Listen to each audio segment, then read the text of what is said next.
Alam nyo ba, kung pipili ka ng mapapang-asawa, huwag mo lang hanapin ang taong nagbibigay ng excitement. Hanapin mo rin ang taong pipiliing manatili kahit ordinaryo na lang ang buhay.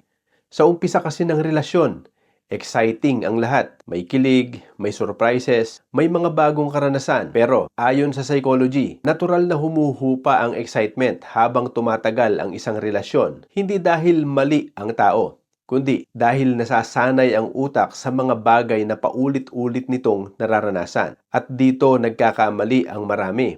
Kapag nawala na yung kilig, iniisip nilang nawala na rin ang pagmamahal. Pero kadalasan, ang nawawala lang ay ang excitement. Ang commitment, doon pa lang talaga nasusubok. Ano ba ang totoong buhay ng mag-asawa? Gigising araw-araw, mag-iisip kung may isasaing at ano ang uulamin. Papasok sa trabaho, mag-aalaga ng mga anak, magbabayad ng bills, aasikasuhin ng bahay, tapos bukas, ganoon na naman. Maraming araw ang magiging pare-pareho, maraming buwan, maraming taon. May ipinakita pa ang research, ang mga relasyong tumatagal ay hindi yung laging exciting. Mas tumitibay ang pagsasama ng mga taong nananatiling committed kahit dumaan sa mga ordinaryo, paulit-ulit at minsan ay boring na yugto ng buhay. Bago ka magpakasal, tanungin mo ang sarili mo, excitement lang ba ang hinahanap mo o commitment na kayang tumagal habang buhay? Dahil ang pag-aasawa, walang urungan, habang buhay na commitment yan.